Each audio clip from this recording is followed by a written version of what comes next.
Hello, and welcome back to another Sergmanx video. Today's video, I'm going to be talking about several Super Nintendo hidden gems that you should definitely check out at some point. The first game I'm going to talk about is Demon's Crest. It's a game that I feel like not a lot of people has even heard of, and I haven't really seen a lot of discussion involving this game. But the first thing you're going to notice right away when you start is this gigantic dragon boss fight that kind of teaches you the various controls of the game. You learn how to dodge projectiles, you learn to utilize Firebrand's flight ability, which is really cool for navigating the level. However, with that being said, the flight ability is kind of broken, as you can avoid most of the platform and obstacles as you proceed through the game. I also have to add, this game features some of the best sprite work I've seen on the system. This game is gorgeous, very detailed, and the soundtrack sounds like something you'd hear from a Castlevania game. It's very atmospheric, very chillin' and moody. I like it a lot. This game features fantastic use of Mode 7 as you travel through the overworld, flying to various locations. I think it's a great, unique feature, and it reminds me of a Final Fantasy overworld map. I think it's really cool. I also like the gameplay itself in terms of combat, as Firebrand can transform into different forms to help you navigate the world and access new areas, and I think Capcom handled it pretty well. The only thing I would say is the game's kind of cryptic on what you have to do and go next at times, but other than that, Demon's Crest is a really fun game.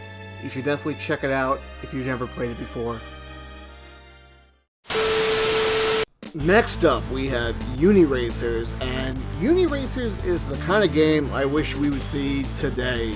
The creativity with the idea of unicycles racing each other, performing tricks to gain speed, to beat your opponent, you just don't see stuff like this today, and that's why Uni Racers is really fun. As a kid growing up, I would go to my friend's house, we would turn on the Super Nintendo and play some multiplayer and have a fantastic time. As things got very competitive, he would take the lead, and I would gain the edge, then he would take the lead again, and it was just really fun. And this game is not all about the racing. There are moments where there are stunt tracks where the goal is to basically perform enough tricks to meet the criteria to move on to the next level. So it kind of breaks up the gameplay to some extent, but the core of this game is in fact the racing. When it comes to the unicycles themselves, there's a bunch of different options, a lot of different colors you can choose from, each with its pros and cons. So, in conclusion, if you've never checked out this game, you are doing yourself a great disservice. Play this game, enjoy the wackiness nature of the game, as we don't see titles like this today. And again, this is what I miss about old school games, is the creativity. Next up, we have a Super Famicom game. I'm not even going to pronounce the original title of the game, but when translated, it's King of Demons. This game is absolutely fun. It's actually pretty challenging too, but once you get the hang of the gameplay, you'll breeze through the game with trial and error. So you travel through this demon world, fighting all these demon enemies, and they actually look quite frightening and scary. I actually like the designs of the enemies, and the main character is small, but the reason I feel like that's the case is some of these boss fights you'll come across are quite massive and large. So it really adds to the scale of the world, and these demons are not playing around. Now, you initially start off with a gun, and as you progress through the game, you will actually get demon powers of your own, and they can vary between different projectiles and abilities, so it adds to the gameplay variety. The only thing I didn't care for too much with this game is the music. There are a couple of standout tracks, such as the boss theme, but the level themes themselves are just okay. Not the worst soundtrack I've ever heard on the Super Nintendo. It's just something that's not going to stick with me as I think about fantastic Super Nintendo soundtracks. But between the fun gameplay, the giant boss fights, the cool demon abilities, there's a lot to love about this game, and you should definitely check it out if you want something challenging and fun. Next up, we have X-Men Mutant Apocalypse from Capcom. Now, whenever I would see the Capcom logo as a kid, I knew I was in for a treat, and as a big X-Men fan, this game delivers in spades. You have the ability to play as 5 of the X-Men, starting with Wolverine, with his climbing abilities, and of course his claws to slash up his enemies is quite fun. Psylocke has some great hand-to-hand combat techniques as she bounces on top of her enemies onto the next, and you can combo that up quite well. Next up, we have Cyclops, who not only gets up close and personal with some punches and kicks, he can also shoot lasers out of his visor for some good long-range combat. The Beast can stick to ceilings and drop down and beat the crap out of his foes. Last but not least, we have Gambit, who can throw his cards for a nice long-range attack. Each of the 5 characters brings something new to the table and diversifies the gameplay. So if you are a fan of the X-Men, check this one out. Capcom delivered a slam dunk with this game.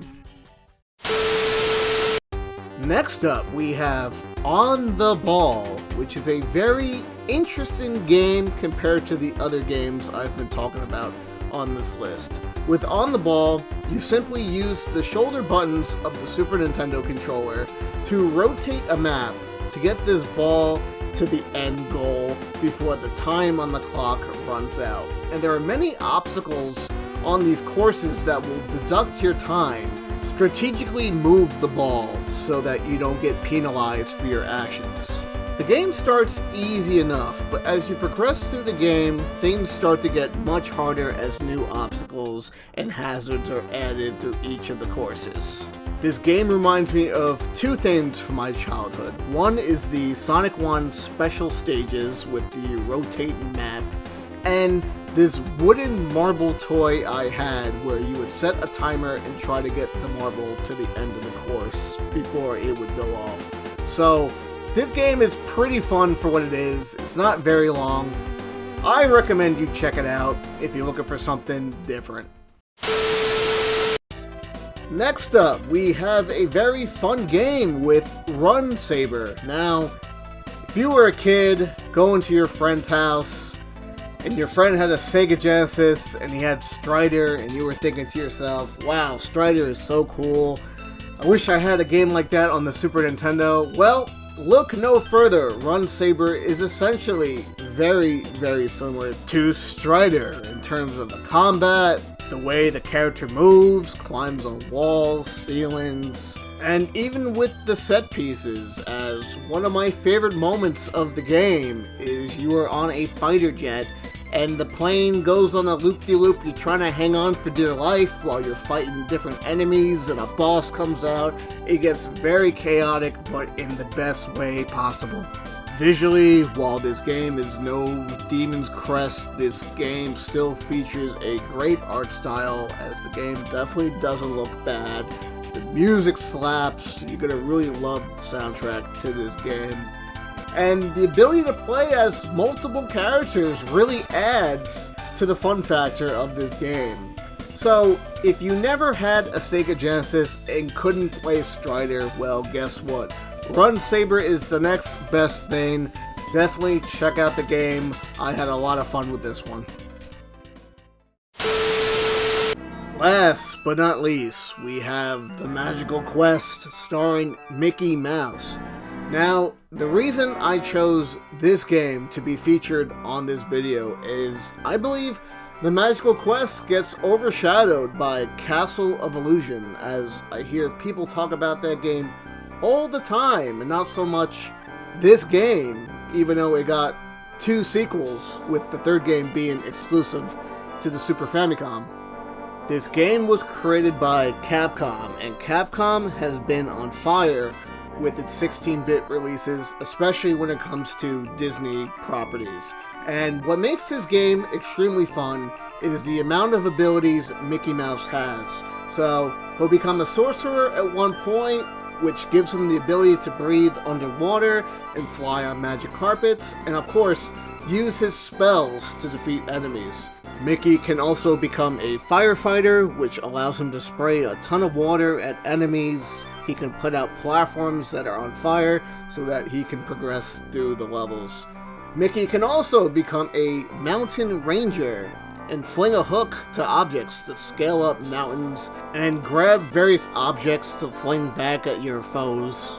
This game features colorful graphics and a absolutely charming soundtrack. A lot of these songs will stick with you in your head. And that is it for Super Nintendo Hidden Gems. If there's a game that you think I should check out, drop a comment below. And if you haven't watched my NES and Sega Genesis Hidden Gems video, links below in the description. And as always, this has been another Sergmanx video. Have a good one and peace. Super Retro Force. If you enjoyed this video, give it a like and comment below your thoughts on today's topic. Please consider subscribing to the channel and hit that bell to be notified when the next Sergmanx video drops. Have a good one.